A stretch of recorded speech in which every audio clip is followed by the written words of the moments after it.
What's up, ad-free show listeners? My name is Kerry Morton. I'm a third-generation professional wrestler, and you're back listening to The Family Business. On The Family Business, I get the unique perspective to talking of second and third generation professional wrestlers, maybe even fourth generation professional wrestlers. And I get to hear their unique perspective on the wrestling business, growing up, what it's like, and what they've overcame and the diversity and the challenges that has come out of this business. You know, on last week's episode, on the debut episode of Ad-Free Shows, The Family Business, I had a special guest as the enforcer, the second generation all elite wrestling star, Brock Anderson. Brock was such a fun chat. I hope you get the opportunity to go and listen to that. But now I have such an awesome opportunity to speak to someone that doesn't do a lot of podcasts. So this is very unique. Today, I have the special honor, the son of Easy E himself, baby. I'm talking about second generation professional wrestler, Garett Bischoff. Garett, thank you for coming on the show today. Thanks for having me. Glad to be here. That's awesome. Garett, I happen to notice your background out of this awesome American flag logo you got going. Tell me where you're at right now. Clearwater, Florida. Oh, man. How's the weather down there? Beautiful day. This is where we actually start getting that nice weather that That's great. Year for. Garett, what's been up with you, man? I've been keeping up with you on social media. I'm kind of hearing a buzz time or two, and then I'm always questioning. I said, man, Garett Bischoff, I wonder what that guy's doing time to time again, because I know you took a little hiatus from professional wrestling. So what's going on with you right now? Yeah. My wife and I brought home a beautiful little baby boy a little over a year ago. So that's congratulations. Thank you. So that's been, occupying a lot of our time, and it's been awesome.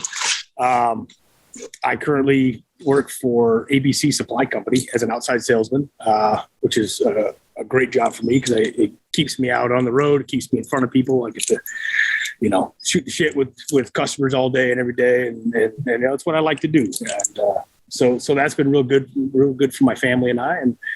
And my wife and I own a very successful spray tanning salon down in Tampa, South Tampa, Florida, which she owns and operates. And she loves that, and it's going very well. So, we're busy. We're very, very busy between a 1-year-old and the business and my job. And it's, it's a beautiful thing.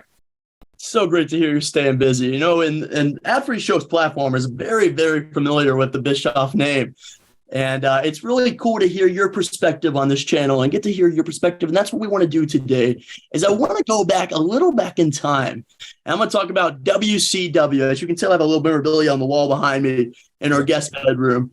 I want to hear your perspective. Now, you were born a few years before WCW officially launched. And I kind of want to hear what happened. What was it like growing up in that time period? 6 years old, running around the locker room, meeting all these wrestlers that are on TV on a national platform time and time again, and your dad running the company. How was that like, Garett? I mean, is there anything that sticks out particularly to you that you're like, you know what, that was a really fun time now I think about it? Yeah. I mean, there's a lot of parts to that question. Obviously, when I was very young, the only thing I knew is that I got to see and be around all these larger than life characters, which was obviously very exciting for me. And running around the locker rooms, and everybody was always very good to me and took me in, taught me how to play cards and how to play gin rummy and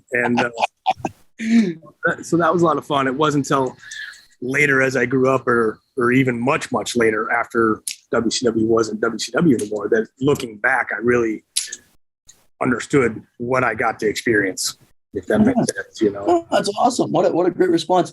That's something that sticks out to me too, is your dad ran this multi-million-dollar company. And, I'm not necessarily forcing on you, but I'm forcing the question upon you is, how was it with the road life? Obviously, you were young, but how was family? Was family were all together? I mean, obviously, times were very sporadic across when your dad was home and then he was on the road. So how was that? How was sports? Did your father get to attend a lot of the baseball or sports of some sort when you were in school? Or how did that go? So obviously, he was very busy. I didn't attend school enough to be eligible for sports. School is not my strong suit. But I was in martial arts, and he made everything he could make, and he made up for it every chance he got. He was, my dad was always very good at, very tight with the family. Made sure that there was family vacations. He made sure to take my sister on special things that she just liked to do. And he made sure that me and him got to do things just, that we like to do. And he always made that time. There was never, I don't ever remember looking back and feeling like my sister and I were cheated out of anything. That's great to hear. Especially. To go on the road as a family was always, he always, made that happen if we could.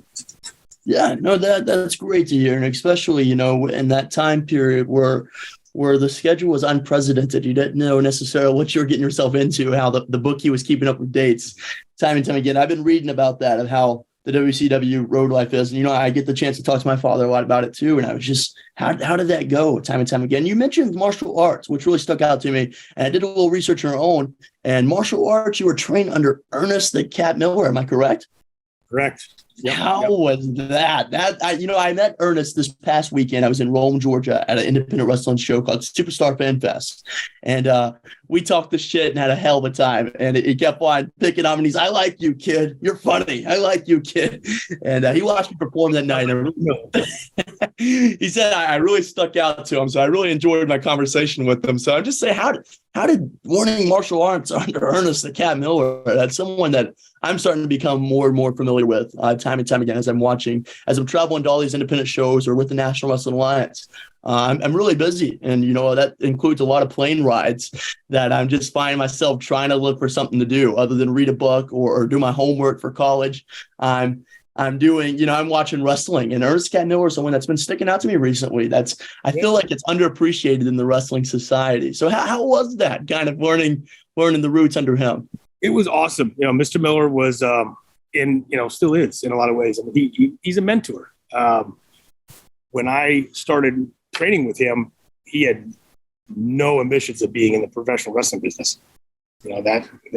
His focus was martial arts, and he loves teaching. That's his passion, and he loves teaching young adults and kids. That's what he loves to do, and that's how he and my dad met. It was from my dad coming up to watch my practices and stuff, and I'm kind of, I guess, going into two different answers here. But please. That's kind of how he got into the wrestling business, so to speak. And if I remember the story correctly, at first he said, "Nah, he doesn't want anything to do with it." My old man kind of had to talk him into it. So rewind. Up until he got into the wrestling business, it was just martial arts. So he was just, I shouldn't say just my instructor, but he just martial arts was the focus. And, he would come pick me up if my mom had to run my sister to her ballet school and I couldn't she couldn't get us both where we needed to be. Mr. Miller would come to me and pick me up and take me to train, so he was very much more than just a martial arts instructor, family friend, mentor, and still is to this day. We still keep in touch. We still talk a couple times a month, even if it's just a quick text. And he's one of the best human beings you'll ever meet. That's so humbling to hear. I really enjoyed my time with him this past weekend, and it's really cool to hear. And especially, I didn't know that Eric was responsible for breaking Ernest the Cat Miller into professional wrestling. So how neat is that? That's something that just caught my attention too. So, Ad-Free Show listeners, if you didn't know, Garett Bischoff is responsible for getting Ernest the Cat Miller into professional wrestling. So that's pretty darn cool. Something else that really sticks out to me too, and I didn't interrupt you, and please, this is your platform to talk to as well. But it always kind of gets me ringing is the fathers and the mothers of the wives to professional wrestlers, and then the mothers to professional wrestlers' children, and that business of entertainment. What did Eric think, when you finally had the courage to bite the bullet and say, you know what, I want to get in this professional wrestling industry and get beat up each and every other night. I want to get the hell beat out of me. What came to mind there? How was that like? So he definitely did his best to talk me out of it. More than once. And not because he didn't want me to pursue a dream or pursue a passion, but because he knew, and you know, you see the dirty side of things, you see the dark side of things, you see what can happen, and it's not all glamour, it's not all fun and games. There's a lot of BS that comes along with it, and more so when you are a second or third generation. You know, it's a harder hill to climb. So you just being a dad, looking out. You know, you knew the risks involved. You know, so but once he and my mom figured out that they weren't going to be able to talk me out of it, then they fully supported it. They just invested to keep me grounded, and which they've always done very well at, and they did, and it worked. That's so great to hear. You know, it's very relatable, you know, to hear what you're saying. And now I put my feet in your shoes. It's an example of how fathers are looking out for us, and not necessarily wanting me to break into this business. You know, before this, I had the opportunity to do professional theater. I traveled all across the country touring with musicals. I amateur wrestled. I'm a collegiate cheerleader. So I'm a little bit of it all right now. And that's something he's like, why the hell do you want to get into wrestling when you have all the success going on? And it was very humbling to hear that when he couldn't talk me out of it. Then he's like, you know what? I fully encourage you. You know, let's get by this right. And that comes with training. Speaking of training, you had a hell of a trainer by David Gangrel. Gangrel. I didn't even refer to him as his authentic name. I am very familiar with Gangrel, and what a hell of a guy he is. Down at CCW in Florida, if you guys get the opportunity to go train with him, sparring professional wrestlers, go see Gangrel at CCW. But tell us about that. How was that training with him when you finally started getting in the ring, taking those bumps, hitting the ropes, and starting to learn the stories of the tells? Yeah. So my first official training school was actually out in California with Rikishi school. Right. Yeah, it was Knox Pro, and Gangrel was one of the trainers, the head trainer there, and it was him and Reno, the Black Pearl. So they're the ones that really kind of got me into it and broke me in, so to speak. And they were great. Kind of the same thing I was just saying with Mr. Miller. They love teaching. They love sharing what they know with those that really want to learn it. So that was it was a very exciting experience. You know, it hurt, but it was fun. Yeah, but they were very good. They were very good to me. So it was. That's funny. You know, as we're continuing on this podcast, I keep on looking on this other side of the chat, and I keep on reading you with your art. And it's beautiful to see some of this artwork you have going on. And you got to talk to me about it a little. You got all kinds of stuff going on, and it's all painting that picture, that mural of Garett Bischoff. So tell me a little bit about your art on what's going on. What is something that sticks out to you the most? Well, probably this one here, which is so I love the old. Can you put it down a little towards the camera for everyone can see it? Oh, that's awesome. So I love it. As you can see, I love the old traditional style artwork. So and gypsies, something really cool about the old gypsy stuff. So I went to my tattoo artist, and who I've been working with for 10 years now. And I gave him a picture of my wife, and I said, I don't want a portrait, but I want similarities. So I picked the gypsy out of the book that I liked, and then he overlaid a picture of my wife with that gypsy, and then her features in there. So that one is probably that's probably one of the ones that stands out the most. My wife's name is Mary Jane. So get that one right there. Oh, so neat. That's so awesome. I got my mama's boy because I love my mama. Mama's boy, I love it. So that's so cool. I had to break the wall. I was like, man, this is some sweet stuff. I got to hear something about some of his artwork. Now, did you get that all in Florida, I'm assuming, or did you travel elsewhere to kind of go and adventure on and see what's out there with the artwork? No, I got everything. Well, most of the stuff is all here.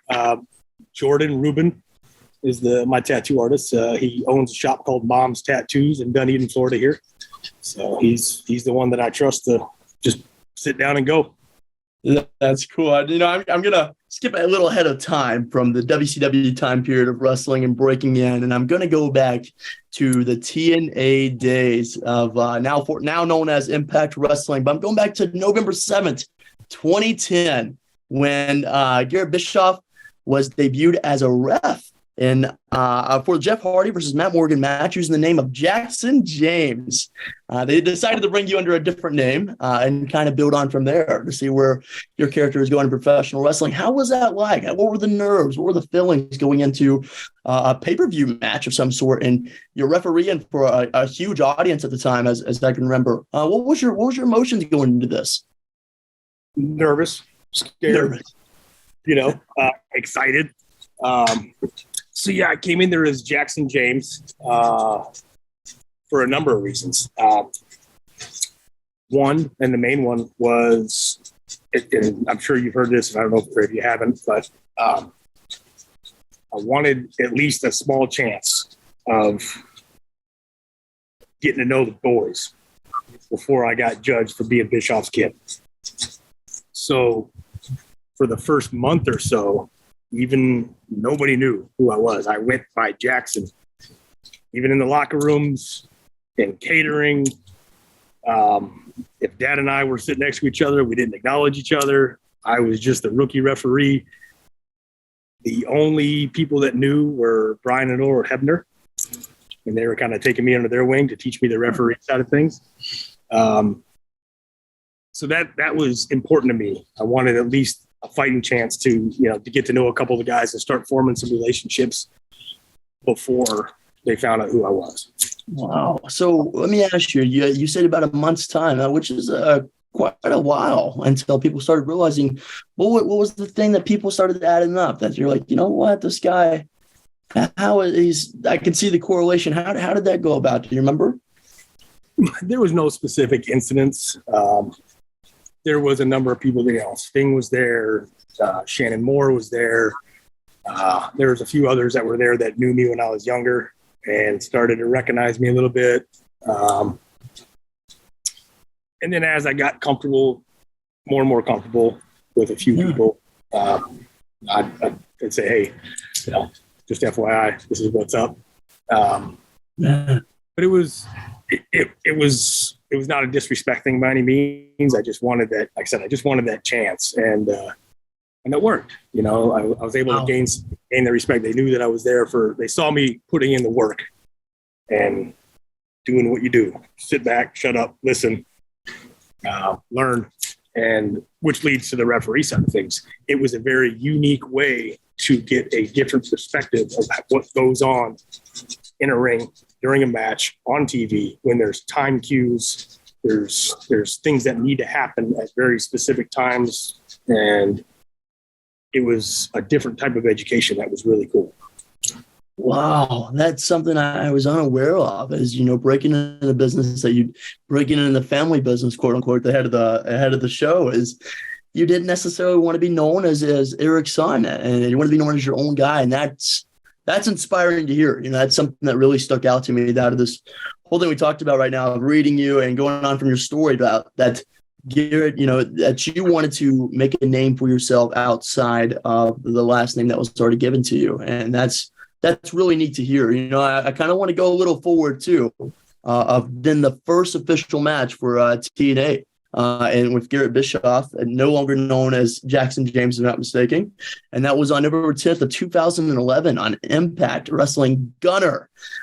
So how was that like? You're officially stepping inside the wrestling ring, the squared circle, nerves. Obviously, you're no longer referee. You're trying to hit time. You're trying to listen to your agents. You want to make sure you're looking at the cameras right, interact with the audience. What was going on there? Having that emotion of a roller coaster hit you all at once. Even more scared, even more nervous, even more excited. Gunner, he's a true professional in every sense of the word. So I was very comfortable in the ring with him. Just ultra cool. Don't worry, we got this. We'll take care of you. Just listen. So that helped ease my nerves. It was a different kind of exciting because that was in Macon, Georgia. And I can remember being a kid in that same building when WCW was running in Macon, Georgia. Yeah. So when I got there that day, knowing that I'm actually going to get in the ring for the first time as a professional wrestler on TV, in the same building that I remember playing cards with Rick Steiner in this locker room that I'm changing in now as a kid it was pretty cool. So now, during this time of you making your official debut in this historic arena, and you're watching WCW, and now that you officially are inside the ring, what was it like kind of going forward? And now you started to make your name. What were you thinking at the time? Do you remember of like, okay, I made my in-ring debut. I probably need to get better. I probably need to get more experience and more veteran and more seasoned up before I start adventuring out into the independents or making my name on TV.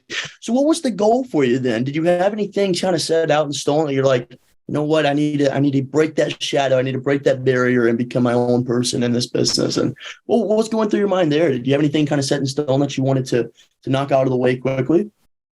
Well, absolutely. So I was still very green at that time. I got thrown out there probably way before I should have. It was a learn on the fly, sink or swim. So it was my ultimate goal was don't screw up, do the best you can, go out there and give it everything you got every time. You're going to mess up. And when you do, take your lashings and learn from it and go out there and do better on the next one. Right. You know, that's it. That's all you can do in that situation. And thankfully, everybody all the boys were super cool. I mean, you know, they went out of their way when they didn't have to. They could have just as easily. Anyone particularly that stuck out that kind of gave you some more advice than others? Like, hey man, this is what you can do to improve on. Or like, you know, for me, there was quite a few people that stuck out. There's like, you know what, that really stuck with me is when I was breaking the business. And that really kind of came to me out of their way that they didn't need to, and said, hey, like, this is what you did good, but this is what we can do better. Is there any locker room leaders that stuck out to you during that time? I mean, not just one. That's what I'm saying. Everybody was so. I mean, AJ Styles, Samoa Joe, you know, Bubba Ray and Devon, James Storm. You know, these guys all after every time I got in and out of the ring with them, or even if I wasn't working with them, they were just sitting back there watching. Hey, come here. You know, how about next time? Da da da da da. No. Everybody was so gracious when they didn't have to be. Bubba Ray, you stuck out too, man. I get the chance to wrestle with Bully in the National Wrestling Alliance right now, and to say intimidating is one thing. To say that you see this giant man in the corner of the room in this huge ass locker room, and you're saying, do I want to go talk to him, or am I going to get my ass kicked doing that? And that's kind of where I was at first before I got to know Bully. You know, he took his time with me. He came to me it was a pay-per-view in Knoxville, Tennessee for NWA. And he watched my match during the pre-show, and he grabbed me and he's like, man, like, I like what you did out there. And he didn't have to do this. And big shout out to Bully Ray. Is he grabbed my attention. He said, you know what? This is what I think you can do better. And I threw a shitty punch that night to a wrestler, and that was all on me. And I'm taking full credit. I threw one, and I probably missed them by a mile. And the guy registered and sold it. And I was embarrassed for myself, quite frankly. And I was like, why did I do that? Heat of the moment. Stuff happens. You're you're improvising. But he stuck out, and he's like, come here. He's like, in the heat of the moment, you did great controlling yourself, but take it back. Take a step back, okay? Look at the bigger picture. Look at this huge sold-out arena that we're in right now. There's no need to throw these shitty punches.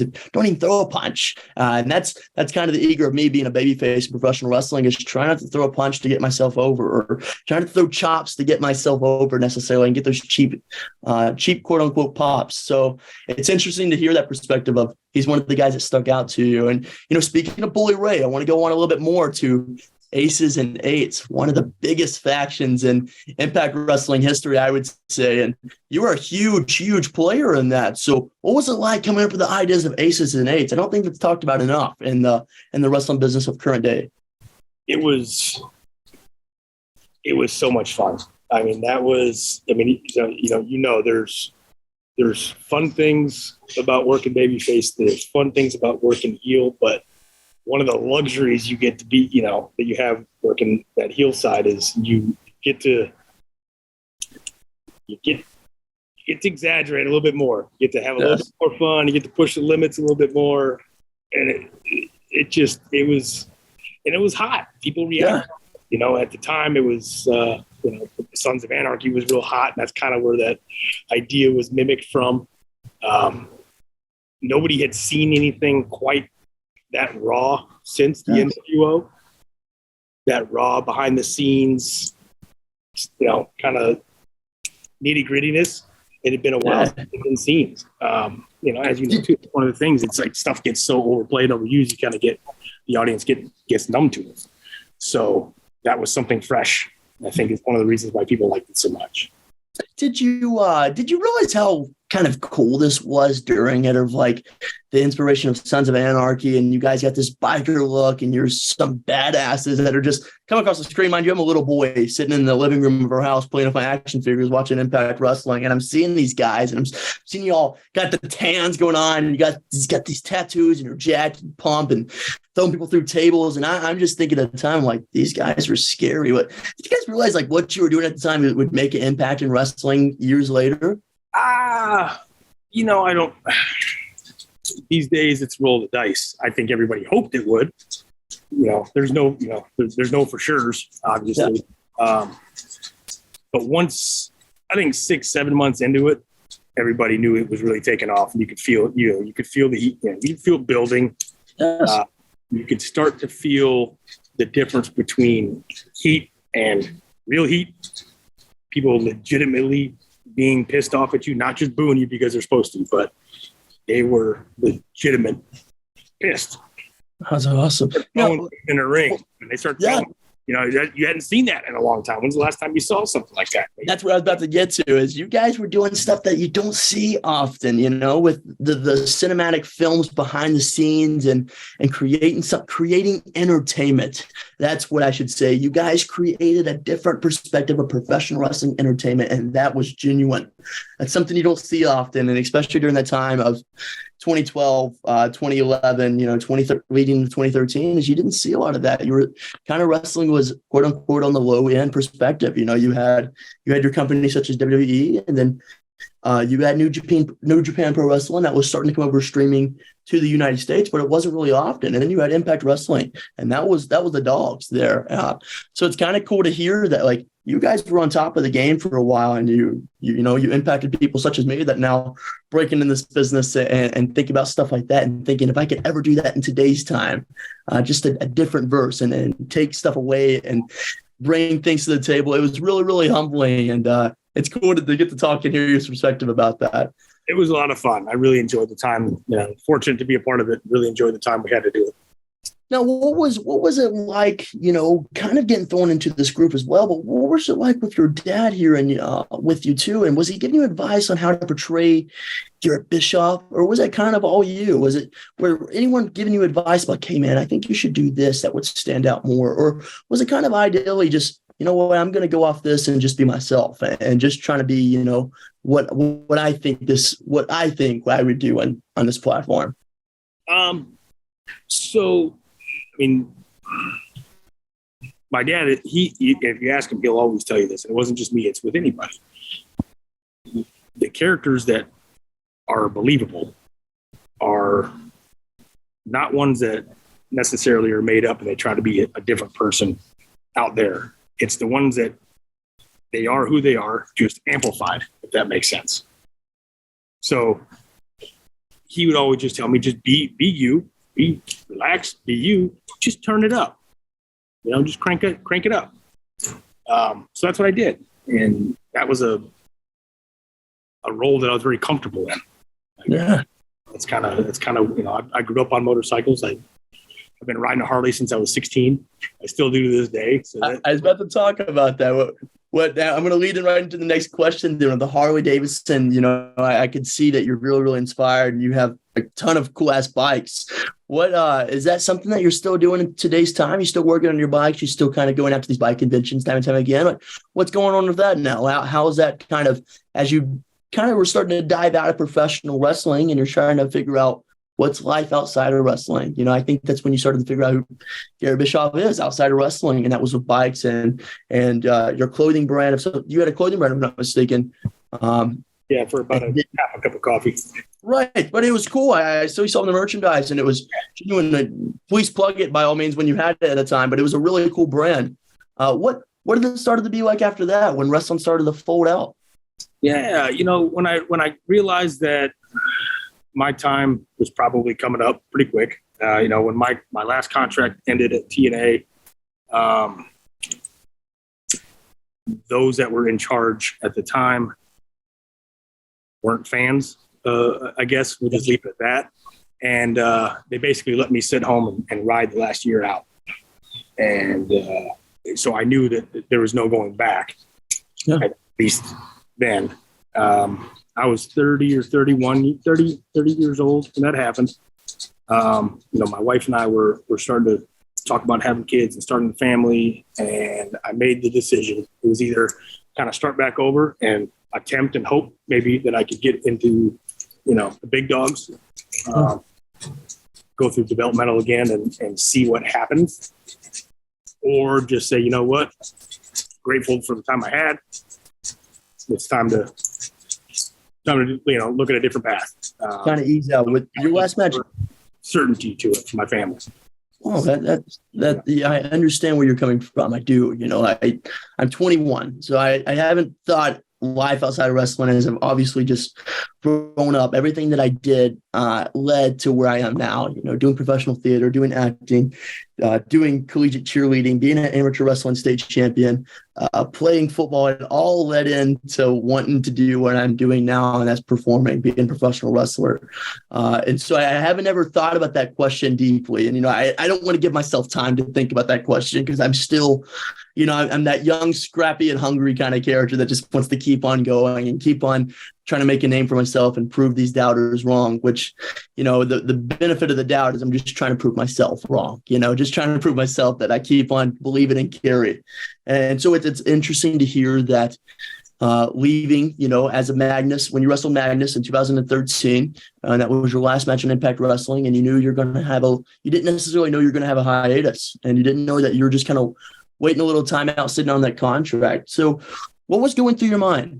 Tell me, let's go back in time a little. You obviously you want to start a family for your beautiful wife and kind of have children and kind of work on Garrett outside of wrestling. But did anything cross your mind at all? And did you think about, what if I were to go to, the Federation, or what if I were to go overseas and do a couple of tours over there and try to figure out if something else is going to work for me? I know you did a couple appearances at some autograph signings with WrestleCade and on-off, but what was going through your mind? Yeah, so there was once my contract was up, there was a brief moment where it's like, okay, do I attempt to? That's my neighbor. Do I? At the time, Gallows and stuff, they've been over New Japan, so they were getting hot over there. And I talked to him a little bit. I said, hey, what do you think? But once again, there was no guarantees. It just it was a little hard to let it go because I'd worked so hard. I really didn't feel like at the time I didn't feel like I accomplished what I set out to.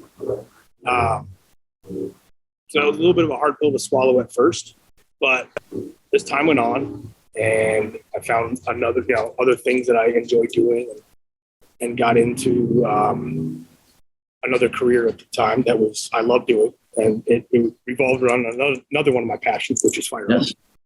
Yes. I was able to look back and go, you know what?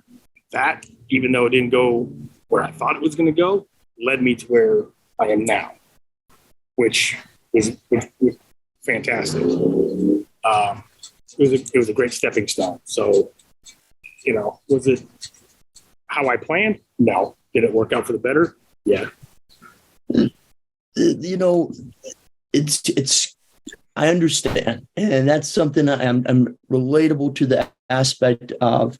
I understand that it's not necessarily what you set out to do, and come 2015, Garrett take a little break from wrestling for a few years, but then the circle of life revolves. The circle of wrestling revolves, and we make a comeback at Honor No More. You come back, and if I'm not mistaken, we're wrestling. This is just recently. Wrestling, if I'm not mistaken, Garrett and Wes Briscoe on Impact Wrestling. Am I correct? Yeah. Yep. How was this like? I gotta understand. You took a few years from wrestling. I'm not necessarily knowing how the preparation was going of you getting back in the ring, taking those bumps after the few years off, hitting the ropes and realizing, holy shit, this stuff hurts. I'm about to do it again. What's going on through your mind when you get this phone call and you're like, you know what? I'm going back to Impact for a little bit more run. What's the motion? This is the crucial question that I've been thinking about this whole podcast, excuse me, is what is going through your mind? You haven't been in the ring in quite some time. You know, you obviously were helping behind the scenes on the independents. You were wrestling time again, making a few appearances here and there, but not necessarily involved with wrestling heavily. And then you get this call and you're going back and you're wrestling on a national televised program again. And they're like, you know what? We want you back in the ring. Tell me what that was like. How was the phone call experience? What were you thinking during this? So I didn't have any time to think because D'Lo Brown called me on a Thursday night and taping was on Saturday. So I didn't, there was no prepping. There was no conditioning. There was, hey, you want to be here Saturday? So okay. I'm assuming Friday was travel day. I'm assuming you get this on a Thursday night, so you're like, holy shit, I got to get a tan. I got to shave. I got to do I need to wash my wrestling? Where's my wrestling bag at? Like, what? I can only imagine. I said, what are we doing? He goes, aces and eights. I said, so you tell me I just need jeans and a vest? Yep. I said, all right, I'll see you Saturday. How crazy. How crazy is that to get such a... I told him, I said, listen, y'all know I hadn't been in the ring in like a year and a half, right? Like I haven't even touched canvas. He goes, you'll be all right. All right. And, it ended up being, it was a blast. We had a lot of fun. I had worked with Kenny King a couple times, when I was at Impact. Kenny's a great guy. Again, true professional. If you can't have a good match with him, then I don't know what you can do, and it was, it was great being back with him. Like I said, he's such a great guy. And we went out there, we had fun, and we did what we did. And there was no expectations other than to go out there and keep each other safe, have a good match. And that's what we did. That's exactly what you did. You guys delivered as you do, which it was cool to see. I got to watch that a few weeks ago. And, I special shout out to a listener on this platform because someone hooked me up with some a little drive of some sort that I get to watch some matches that I don't get to necessarily see as I'm traveling and attending school and doing all kinds of things. So I got to watch that, and it was fun to watch. I really enjoyed it, and especially being out of the ring for a year and a half. That's pretty bizarre to go out there and take those bumps and have fun, and you could tell that you were enjoying yourself. And that kind of leads me in towards the end of this podcast is what's still on your mind, Garett Bischoff? What's still on your mind in the professional wrestling world that you still want to do? You still want to go out there and you want to accomplish, or you just want to be a part of simply? Is there something that always kind of comes back and you're like, I'd like to step in that wrestling ring again, or I'd like to be behind the scenes, be a producer, or, I'd like to win a championship. Obviously, we have something coming up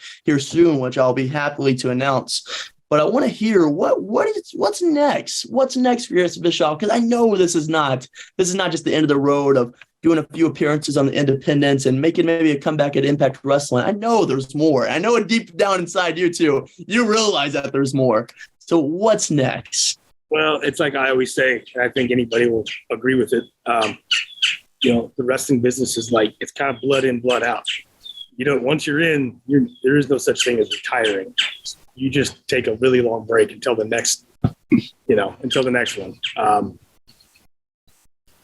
Yes, I do some independent appearances a couple times a year. We have one coming up in Dublin, Georgia.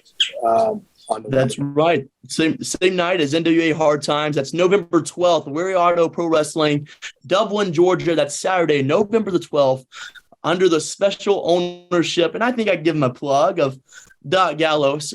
Runs a hell of a promotion in Georgia. You guys get the opportunity that's listening to this. Go out, support independent professional wrestling, and go see these guys. You never know where they're going to show up next. Cheap plug. Back to Garrett's response. Yeah, no, it's and those are always fun shows. So we got that one coming up. But other than that, listen, I never say never because you just never know. This business is unpredictable, and you never know what opportunities are going to fall on your plate tomorrow. Is it on my top 3 to-do list? Not right now. I'm focusing on my little one and my career at hand. So those are my focuses. Yeah. But like I said, never say never. You never know. Where do you want to see the Bischoff name and the legacy of professional wrestling? Because obviously it's left its mark in a positive way, and there's some things that people would go on to say about so-and-so did this, but that's what happens when you're the owner of a multi-million-dollar company, or excuse me, the head chief of a multi-million-dollar company. Is things happen. And that's in the professional wrestling world, as you have to grow up, and that's not necessarily in Garett Bischoff's hands. So how do you feel as the Bischoff legacy? Where do you want to leave it at? Is there something that sticks out to you? Like, you know what, I think I did enough to edge my name in the books. Or is there something that still kind of eats at you time and time again? You're like, you know what, I think I got this one more thing that I can do, or this other thing that we're going to do as a team. Because you got to wrestle with your dad in the ring, get the hell beat out of you, which was something that was pretty brutal to watch with a kendo stick. So where's that kind of edging towards right now? No, getting into the business, the one thing that I really want to do is have the opportunity to work with my dad in the ring together. I accomplished that. I got to do that, and so much more. If I never had the opportunity to step foot in a ring again, I would be okay with that. Would I miss it? Of course. Is it going to haunt me at night? No. That's wow. The Bischoff name is, that's more on my dad. He made much more of a footprint than I ever will. So it's that's what I see. That's how I guess. When the opportunity came of they're asking second and third generation superstars I'd love to have my platform, I thought I brought Garett Bischoff. I was like, Garett Bischoff has a unique story that needs to be told on a bigger platform. And that's this platform here of Ad Free Shows Family Business.